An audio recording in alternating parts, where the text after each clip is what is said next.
ನಾನು ಬಸವರಾಜ್ ಚಂದ್ರಶೇಖರ್ ಬಾಡಿಗೆ ಬನಹಟ್ಟಿ. ನಾನು ಸುಮಾರು 37 ವರ್ಷಗಳಿಂದ 2026ನೇ ಇಸ್ವಿಗೆ ಸುಮಾರು 61,000 ಲೆಟರ್ಗಳನ್ನು ನಾನು ಬರೆದಿದ್ದೀನಿ. ಲೆಟರ್ನ ವಿಶೇಷತೆ ಏನಪ್ಪ ಅಂತಂದರೆ, ಎಲ್ಲರೂ ನಿಮ್ಮ ಆಶೀರ್ವಾದ. ಲೆಟರ್ನ ವಿಶೇಷತೆ ಏನಪ್ಪ ಅಂತಂದರೆ, ಹೊಸ ವರ್ಷದ ಶುಭಾಶಯಗಳು ಮತ್ತು ಸಂಕ್ರಮಣ ಶುಭಾಶಯಗಳು ಅಂತ ಎಲ್ಲ ಪ್ರತಿಯೊಂದು ನನ್ನ ಸಹೋದರ ಸಹೋದರಿಯರಿಗೆ, ಆಮೇಲೆ ಸರ್ಕಾರಿ ಕಚೇರಿಗಳಿಗೆ, ಆಮೇಲೆ ಸಂಬಂಧಿಕರಿಗೆ ಕೂಡ ಲೆಟರ್ ಬರಿತಾ ಇದ್ದೀನಿ. ಈ ಒಂದು ಹವ್ಯಾಸ ನಮ್ಮ ಪರಮ ಪೂಜ್ಯ ಶ್ರೀಯುತ ಡಿ ಬಿ ಬಾಡಿಗೆ ನಮ್ಮ ದೊಡ್ಡಪ್ಪನವರಿಂದ ನಾನು ಬಂದಂಥ ಬಡವಳಿ ಇದು.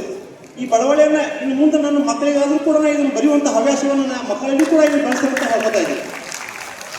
ಆಮೇಲೆ ಈ ನನ್ನ ಸಾಧನೆಗೆ ನಮ್ಮ ರಬಗವಿ ಪೋಸ್ಟ್ ಮಾಸ್ಟರ್ ಆದಂಥ ಗದ್ದಾಳ ಸರ್ ಅವರು ನನ್ನನ್ನು ಗುರುತಿಸಿ, ಇಲ್ಲ ಸರ್ ನೀವು ಹೇಗಾದ್ರೂ ಮಾಡಿ ನಮ್ಮ ಬಾಲ್ಕೋಟೆ ಫಂಕ್ಷನ್ ಇರ್ತೈತೆ ಬರ್ರಿ ಹೇಳಿ, ಪ್ರಶಸ್ತಿ ಏನಾದರೂ ನಮ್ಮ ಸಾಹೇಬ್ ಎಸ್ ಪಿ ಅವ್ರ ಜೊತೆ ಮಾತಾಡಿಕೊಂಡು ನಿಮ್ಗೊಂದು ಏನಾದರೂ ನಾನು ಇದ್ರ ಬಗ್ಗೆ ಮಾತಾಡಿದಾಗ ನಾನು ಡೀಟೇಲ್ಸ್ ಎಲ್ಲ ಅವ್ರು ಕೊಟ್ಟಿದ್ದೀನಿ. ನಾನು ಡೀಟೇಲ್ಸ್ ಕೊಟ್ಟಾಗ ಡೀಟೇಲ್ಸ್ಗಳನ್ನು ಎಸ್ ಪಿ ಸಾಹೇಬ್ರಿಗೆ ಕೊಟ್ಟಾಗ ಅವರು ನನ್ನ ಫೈಲ್ಗಳನ್ನು ಎಲ್ಲ ಪರಿಶೀಲನೆ ಮಾಡಿ ಅದರಲ್ಲಿ ಬರೆಯೋದು ಒಳ್ಳೆಯ ಹವ್ಯಾಸ ಕಲ್ಕೊಂಡಿರ್ತಂತ ನನಗೆ ಏನು ಮಾಡಿದ್ರು, ಇಲ್ಲಿ ಇವತ್ತು ಈ ಕಾರ್ಯಕ್ರಮಕ್ಕೆ ಬಂದು ನಿಮ್ಮ ಮುಂದೆ ಇರೋದು ತುಂಬ ಹೆಮ್ಮೆ ಅನಿಸ್ತದೆ.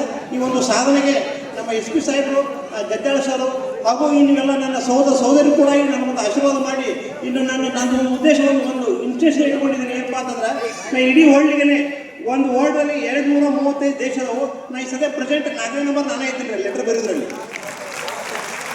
ನಮ್ಮ ಭಾರತ ದೇಶದಲ್ಲಿ ಇಡೀ ಪ್ರಪಂಚಕ್ಕೆ ಬಾಡಿಗೆ ಬನಹಟ್ಟಿ ಇಂಡಿಯಾದವ್ರು ಇಂಥವ್ರೊಬ್ಬರು ಪತ್ರ ಬರೆಯುವ ಹವ್ಯಾಸ ಈ ಜಗತ್ತಿಗೆ ಸಾರಬೇಕು ಅನ್ನುವಂಥ ದೃಷ್ಟಿಯಿಂದ ನೀವೆಲ್ಲರೂ ಕೂಡ ನನ್ನ ಆಶೀರ್ವಾದ ಮಾಡಬೇಕಂತ ಕೇಳ್ಬೋದು. ಜೈ ಜೈ ಜೈ.